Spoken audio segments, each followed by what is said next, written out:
Good day, everyone. Thank you for joining us. My name is Bushe, and I'm from Youth Capital. I want to tell you a little bit about Youth Capital. Youth Capital is a national advocacy campaign campaigning for policy change, accountability, and creating opportunities for young people in South Africa. We center youth voices, evidence-based research, and direct engagement with decision makers to tackle youth unemployment and systemic exclusion. This session is a part of our ongoing campaign called Community is a Verb, a 4-stage journey that invites young people and allies to 1, vote on topics that matter most to them, and 2, join live conversations, much like this one, 3, meet in person to connect, create, and collaborate, and lastly, upload and share their reflections so the ideas can grow beyond the event. Today's conversation sits in stage 2, the community talk. Part of our community talk action theme, this month we're moving from showing up to shifting what counts, exploring how communities hold power accountable and how young people can take up space to lead and create change. These talks are really designed to be real, relatable, and reflective of everyday South African experiences. So think of this as more than a discussion. It's a space to connect, share, and learn from one another. We are so glad to have you here. So please engage, drop your thoughts in the chat, ask questions, and hopefully we hope that you take these ideas back into your own communities. So I'm going to hand over to Sikelela, who is going to be our moderator for this session. Have fun. And once again, thank you for joining us. Over to you, Sikelela. Thank you very much, Bushe, and good afternoon to everyone. My name is Sikelela Rollom. And I'll be the facilitator for today. So I am a youth leadership committee member from Radio Workshop. So Radio Workshop is a storytelling organization that trains youth across Africa when it comes to radio and podcasting skills. I am also a news reporter who is based in Gqeberha. So my role today is to ensure that our conversation flows smoothly. And we have 2 incredible speakers that are joining us today, and each of them will be exploring the different sides when it comes to our theme of community in action. Now, the theme of community in action explores how people come together to support one another, work towards a common goal, or solve shared problems. So the question that I want to ask to you, our lovely audience today, is how do you feel about this theme of community in action? And when were you ever involved with community action in your community?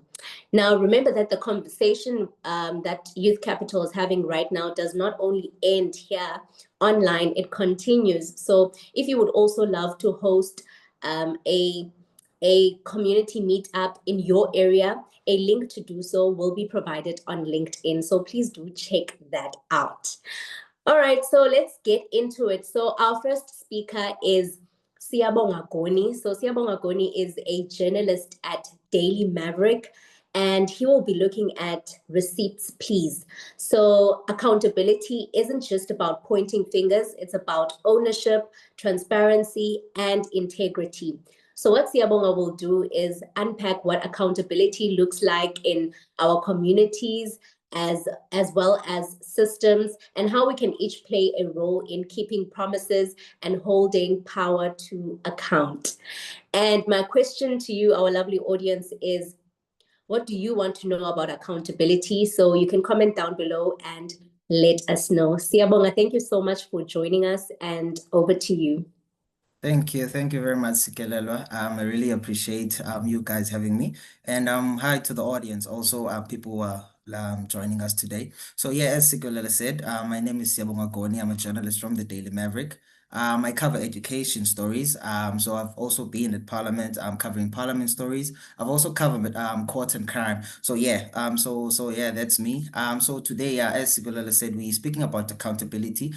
So in my field, when it comes to education, there's a range of things that have currently been happening. We can go to NSFAS, we can go to CETAs. So there's a lot, and I'll be also presenting, looking at these different things and getting into what's actually been happening, what reports that we've done on CETAs and stuff like that. So Sikelela, should I present or? Yes, you may continue. Okay, cool. So please bear with me. I'll just share my screen so that we can be able to do the presentation. Can everybody see? Yes, we can. Okay, cool. So yes, so as I said, my name is Siyabonga Goni, journalist from Daily Maverick. So yeah, I'll start with I think the most important one for me, which was the Ngabane situation. So Ngabane had tried to appoint ANC politicians within the seaters. So if within the chairperson position of 21 seater boards. So for those who don't know what SETA is, so SETA is actually training platforms or organizations where they help students actually to develop their skills, help them when it comes to producing skills. So what Ben Kabane had tried to do is actually appoint ANC people, which included the sons of Gwede Mantashe, which included the now Deputy Minister, Minister Nomusa Nomusa Ncube Dube, sorry. So this also created a lot of tension, and it was actually in Parliament. So we're there covering, holding her accountable for what she was doing. So in that process also it had came out that she said that a panel had assisted her in actually this whole process of appointing these chairpersons for the 21 seater boards. So in that process also it had actually came out that the panels themselves were not part of this whole organization, this whole thing that she was trying to do of appointing the 21 chairpersons. So that also led to then a lot of media reportage, and we were also there as Daily Maverick to cover what was happening. And you see on the sides people like Lonzi. So Lonzi is from the EFF, Sihle Lonzi, and we have Karabo Khachau from the DA, who were the two MPs. I would say that they were active in terms of holding Kabane accountable for what she was trying to do, which led to her being then removed by the president Ramaphosa after this whole saga. And then you'd see also in the following slide, the SETA issues didn't even end there. I mean, as we continue, through our investigation, thanks to Alta also, we managed to find out that Service SETA had blew 163 million and broken promises to young people of South Africa. So in this matter, what had happened is that, as I said, OUTA, which is the organization undoing tax abuse, actually assisted us with this investigation with my colleague Taku. So where we found out that fake companies, like which has a name, Grace in Red, actually a shell company with no record, with no SASA declaration, was awarded a contract of 163 million for biometric units, yes, meant to track learner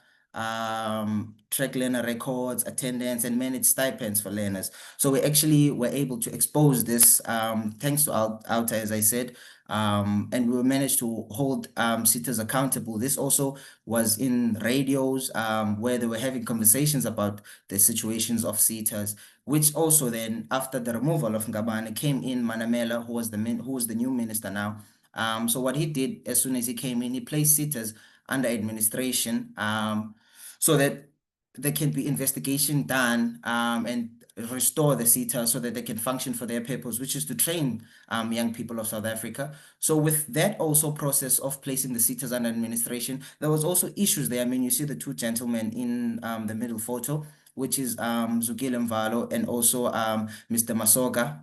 So these are the new administrators, right? So Masoga is the administrator of the service SETA, which, as I spoke about it now, so he's there to try and restore the SETA, and also Mvalo, he's also there at the construction SETA to also work around making sure that the SETAs do actually function. So we had conversation with the two gentlemen, and there's another one also, Opa. Gone. Yes, if sorry for if I had the name, but it was Gone. So he's also the another administrator that's there trying to work things around and turn around SETAs, right? So there's a range of issues that, as I said, are actually happening at the education space. I mean, now currently there's a lot of protests that are happening in institutions.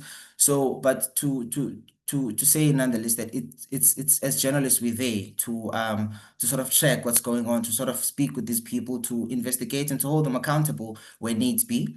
So that's part and parcel of what we've been doing throughout the CETAs. So there's a range of other things that we plan to do when it comes to CETAs and holding these individuals accountable.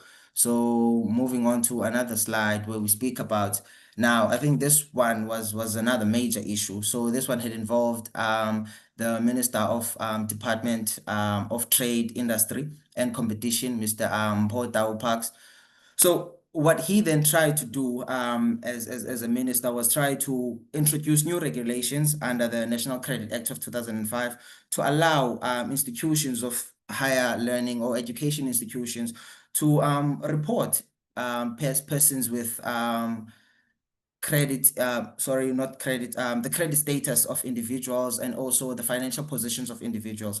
Now we know that in that space of educational or higher education institutions, there's a lot of students who are actually owing sorry, to universities, student debt issues and stuff like that. So that raised a lot of fears for students, the fact that their information is now going to be shared to credit bureaus. So a lot of people were actually fearing that they might be blacklisted.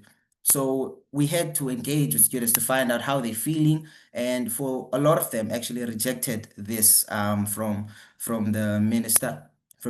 We also engaged with the department to understand what they were trying to do with this. They also shared their side, but saying that this wouldn't affect students. But when speaking with MPs such as Lonzi also, they did mention that this actually would affect students. So we were there also to hold the government accountable for this until it was actually withdrawn. So the department then had to withdraw what they wanted to introduce. And this was not just, let's say, the media also as journalists, but also individuals like Sabelo Chalofu, who were raising petitions to stop what was going on. And within 24 hours, a lot of people had signed that petition, which also pushed the department to withdraw what they wanted to do. So these are the type of things that we talk about when we say that we are trying to ensure that students are prioritized and students are not placed in issues of debt such as that. And when we also continue, I think another major problem that we have is NSFAS. As we know, we tend to hear things of payment delays, allowances, all those range of issues. So during the year around May, NSFAS had failed to pay actually accommodation of students. So we were there also to understand what was going on. And this actually opened a window for landlords to evict students, because landlords were saying that this is killing them when it comes to electricity. When it comes to water, they have to pay the bills. And if NSFAS is not paying them, this actually affected their business. So it was that sort of issue. Then we had to go to speak to NSFAS to understand what's the delay when it comes to payments or that sort of stuff. And then as the year progressed, we actually found out in August when NSFAS came out to make a statement that they actually had faced shortages when it comes to finance, which was around 10.6 billion shortfall. And then as the year progressed, I think around September, NSFAS had managed then to acquire funds from the Department of Higher Education, which was close to 13 million, sorry. So these were the types of things that we were trying to ensure that people know about, people do actually engage with them, and also that students are prioritized because we're working within the higher education space. So yeah, that's basically it. But even now, we still have landlords that are coming out saying that NSFAS hasn't paid them. NSFAS is still also, there's still issues with students. So that's still also happening in the back burner, and it's something that we're still listening to, something that we're still trying to report on. So yeah, so that's basically our coverage, where we try to focus on exposing such issues that are actually happening, and we are trying to ensure that students are prioritized, but at the same time, listening to companies such as NSFAS, companies such as CETAs, to also make sure that we balance in our reporting. So yeah, that's me. Thank you so much, Siyabonga. I think you drew a clearer picture to us about what accountability is and the power of accountability. Remember, you can also let us know on your comments, what do you want to know about accountability? And now we move on to our second speaker. So our second speaker is Irfaan Mangera. He is the head of education at We the People South Africa. So Irfaan will be looking at the concept of being young and leading. So leadership isn't reserved for titles or offices. It's about taking up space, leading with purpose, and shaping your community from wherever you are. So Irfaan will share lessons from his own personal journey when it comes to activism and youth leadership, exploring what it means to lead boldly and collaboratively in today's South Africa. Irfaan, thank you so much for joining us, and over to you. Thank you so much, and very warm welcome to all of you.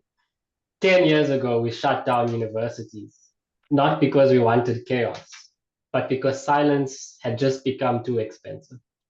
And so I use this as my opening line because I was part of that movement 10 years ago, albeit 2 days, 2 days ago, we commemorated the Fees Must Fall generation who dared to take up space in a time when it wasn't fashionable to do so. My name is Irfaan Mangera, and I'm a youth activist, an organizer, and community builder. It's the first time I'm doing this shorthand picture format presentation, and so I'm excited to see how it lands. But taking up space is saying that we belong wherever we dare to stand. And growing up in a world and in a country like South Africa, where young people are often told to shrink, to wait our turn, to not be too much, to keep our heads down and just do the work. And being polite really doesn't cut it. And so for me, it was about asking, what is the generational mission that we must all accomplish? And it began by that moment that I started with. That Fees Must Fall showed more than just a protest. It was a generation who refused to be quiet in the face of such injustice, who were willing to work together and collaborate amongst different political, ideological, institutional divides to say, we can do this and we can do it together. We shut down campuses and streets, reminding us that courage doesn't wait for permission, and that in order for us to drive change, we really have to put ourselves and immerse ourselves in the change itself and in the process itself. Movements like the National Youth Coalition that subsequently Youth Capital and many others were engaged in when I was at the Katrara Foundation was a result of this philosophy, in that we can be so much more influential and powerful if we would learn to collaborate and engage in a unified voice. Yes, with recognizing the differences that exist in our lives and organizations and institutions, but young people coming together, demanding to be heard, not as guests of democracy, but as guaranteers or shapers of that democracy. So I want to add that taking up space isn't about being arrogant. In fact, it's far from it. It's about showing up in courage. It's about the quiet, defiant acts of existing fully in ourselves and existing authentically. Because when we take up space in classrooms, in councils, in streets, in communities, and organizations, we're not doing so to show up for ourselves. We're doing it to open doors for others to walk through as well. And that's the philosophy that I've utilized when taking up space and leading for change and for justice. It's a reminder for us collectively, and based on Siyabonga's presentation as well, is that power in itself must answer to us. It shouldn't be the other way around, where we keep responding to power in a way that is apologetic. We must be unapologetic about how we relate to society and how we want that society to look and to feel. But what happens when the spaces we build get taken away? I incorporate this slide because absence is not neutrality. I come and I'm a child of forced removals. My family were forcibly removed from Fitas.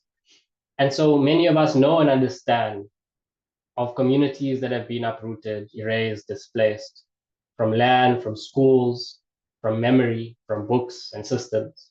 Pintate Don Matera, the world famous poet who passed away not so long ago, reminds us that memory is a weapon. And I say this because to root ourselves in community means we have to understand that community comes with sacrifice. Community comes with different scars and generational cycles that we either break or build upon.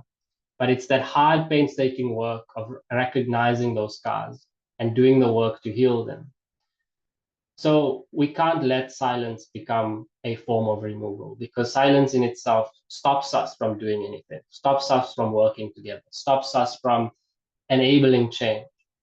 And we saw this in most recent and our own lived experience of COVID, when we can't assume that just because certain things were in place to protect everyone, that everyone was safe and secure. Community meant standing up for your neighbor who you knew didn't have food, or the grandmother 2 doors away who needed help getting food or groceries at least brought to her. That is what community does. It shows you that you have a responsibility to yourself, but also to those around you, to exist in a manner that promotes us and promotes our collective well-being. And so when young people are left out of decisions, when history tries to sanitize and make things more comfortable, when voices are dismissed, as we often see in this youth space that many of us occupy, it in itself is also theft. It in itself is not neutral. It's a choice being made by those who lead us and those who hold power. And if we allow that type of silencing to settle in, we risk repeating the same mistakes, but just in different clothes and in different generations. So that's why for me, taking up space is not just about being seen. To be seen is easy. You can show up somewhere and you can be visible, but it's about making space. It's about for others to know that they can speak, that they can learn from us as mutuals, as equals. It is a shared leadership, and it's one that makes us understand each other and our shared stories and the connection that those stories intersect by. It is only then and because of that in which freedom is made real, it's when it's shared.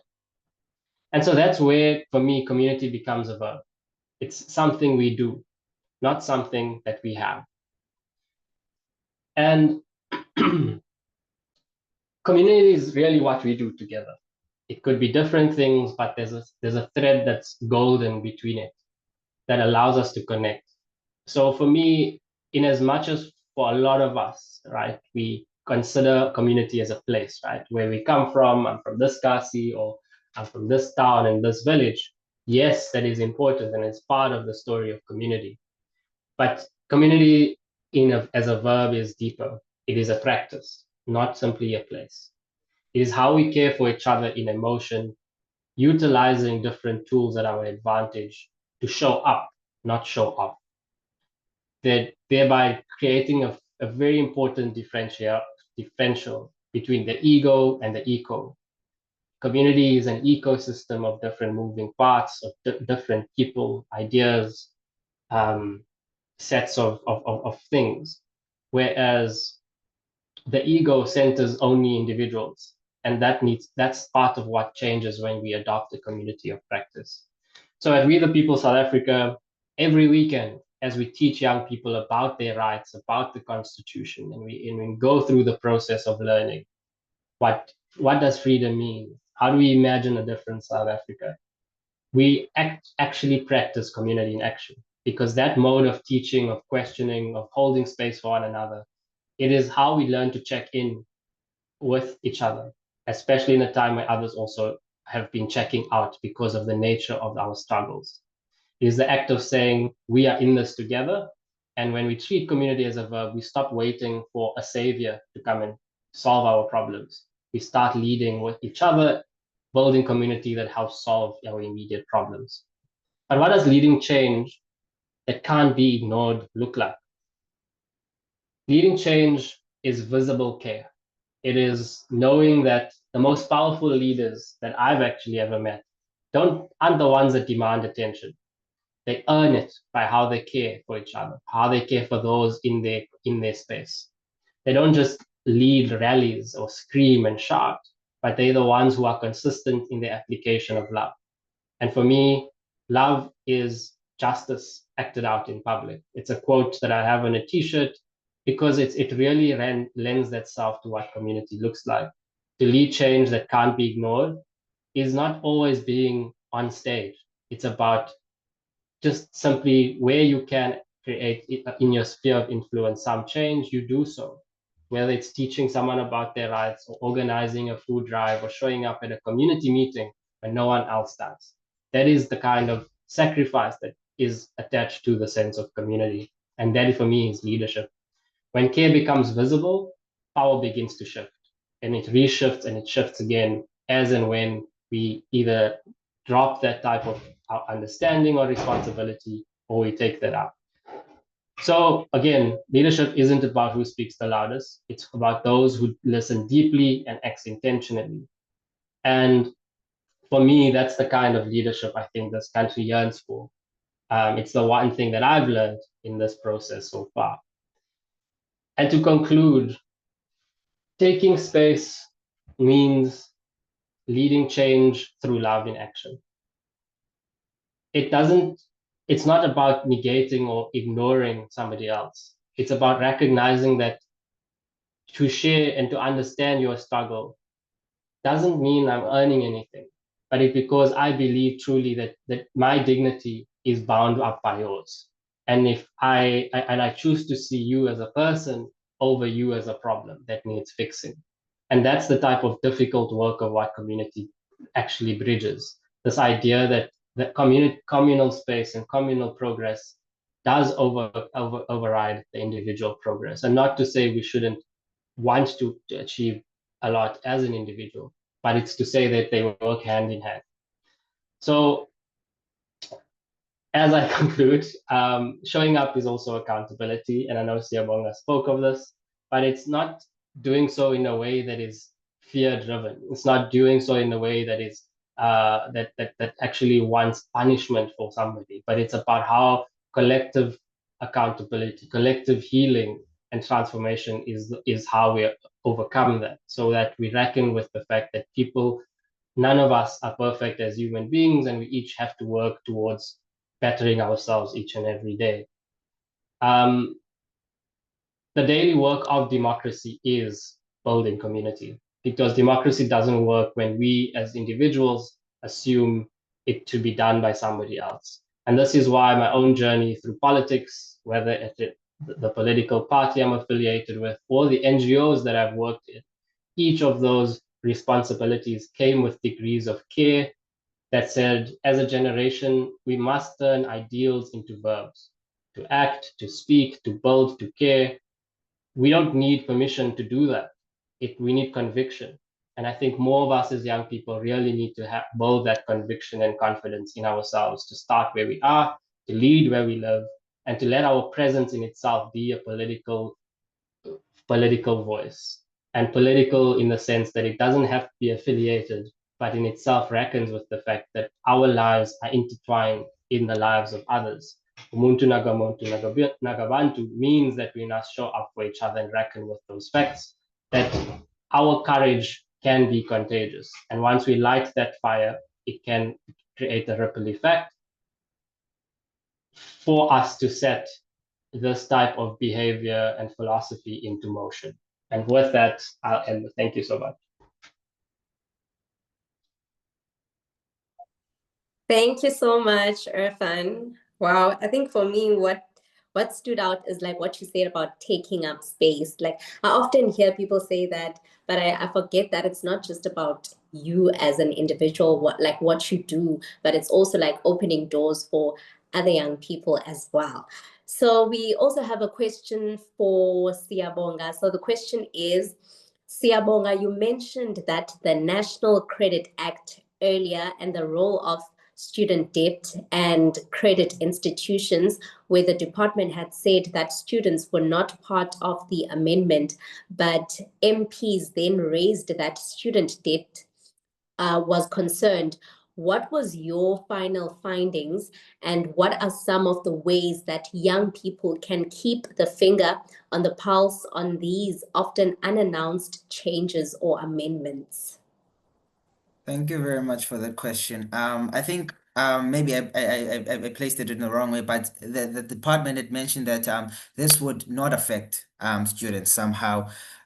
So when we actually engage with universities to understand whether they would use these new amendments, a lot of universities had mentioned the fact that they're still studying. This is new, but when we engage with CPUT did say that, I mean, they would be able to explore every avenue that they can to make sure that they get their money from students. So meaning that this would probably be one way they would have used these sort of new amendments to make sure that they report students so that they can be able to get their money. And I think when it comes to, how can young people keep the finger on the pulse, I think is to make sure that you read as much as you can, to make sure that there are government sites where these things get gazetted. So meaning that they go out for public comment.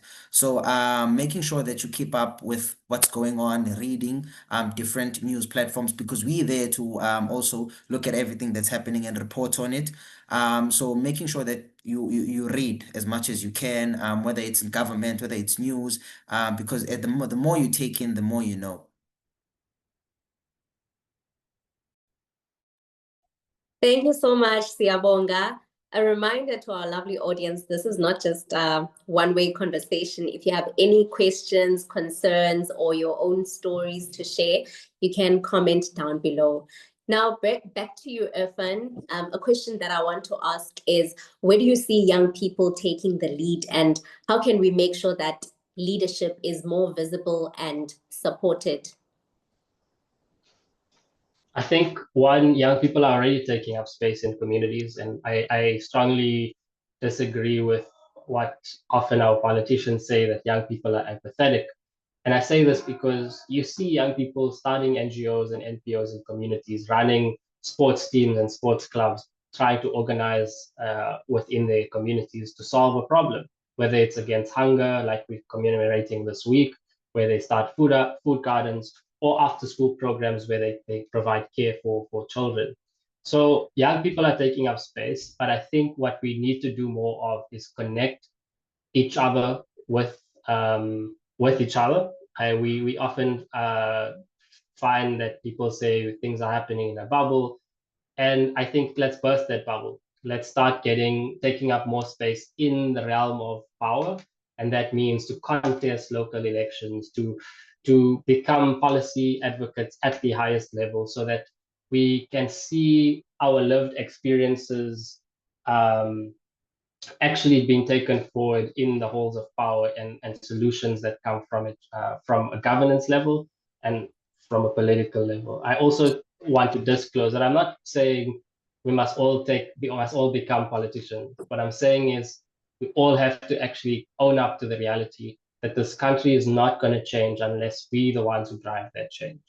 And that means your leadership in every space you occupy, even if you're a professional in a company, in a management role, that is a leadership role, and that you have to reckon with your ability to influence and use that space to teach, to train, to make people aware that, you know what, perhaps someone in my team is traveling with 3 taxis, but somebody here is traveling from 5 minutes away. Let's give each other grace, because not everyone has the same circumstance, and have to face the system in that structural way. So I'll say that. The second part of your question was about, sorry, if you can remind me. The second part is like, how can we make sure that leadership is more visible and supported? More visible, I think we now have the tools that we know a lot of people are accessing, which is social media, TikTok, Instagram, etc. And I'm always wary of saying that that's the platforms that we must just show up for our work. I think we need to strike a balance between actual presence in community building, in the communities we come from, which doesn't have to be a geographic community. It could be a demographic community, like the ones Youth Capital creates around unemployment. It's an important one. But in the work and programs that we do design, we need to think about, are we creating a leadership pipeline? Is this young person who entered our program at 13 years old being developed to hone their skills. By the time they're 18, can we actually say that this person is a leader and goes out to lead in whatever way possible? I also think we just are falling flat on a democratic infrastructure. So the young leaders that we see take up space can't lead it themselves alone. They need an ecosystem around them to make sure that the impact is felt and is heard, so that those in positions of power and influence, like we see today, who are much older, much more gray, mostly men in most instances, must actually be forced to listen. Because if we're going to keep asking for permission, I don't think we'll change the way the look and feel of leadership actually shows up for us. Thank you so much, Irfaan. And Siyabonga, just a question to you. What does accountability look like in your community? And like that, what's one thing you wish more people were honest about when it comes to accountability?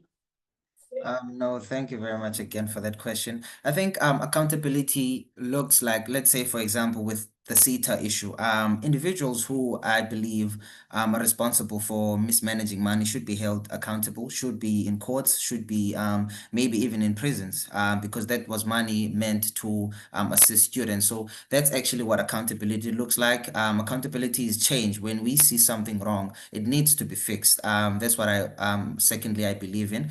So those are the types of things that we need to see where what's something that's actually happening, whether it involves mismanagement of money, as I said, someone being involved in something, there needs to be an investigation. Those individuals need to be held accountable. As I've mentioned also in some of the presentations or people that were in the presentations that I was speaking to today. So that's what accountability looks like. There needs to be change when we see something is actually happening and it's wrong and it's impacting young people.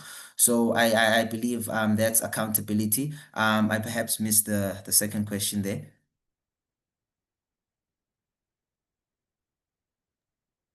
Thank you so much, Siyabonga. And I think you reminded us today that accountability starts with each of us and grows when communities demand transparency and follow through. And Irfaan showed us that leadership isn't waiting for permission. It's about taking up space and creating momentum for others to join.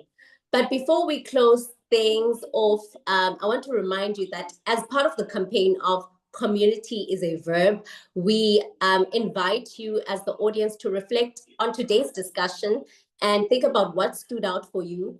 Also host a community meetup in your area to keep the conversation going, and also upload your reflections online so others can learn from your ideas and actions.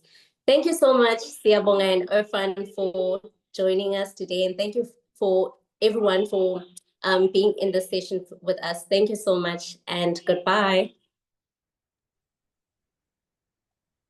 Thanks, everyone. Goodbye.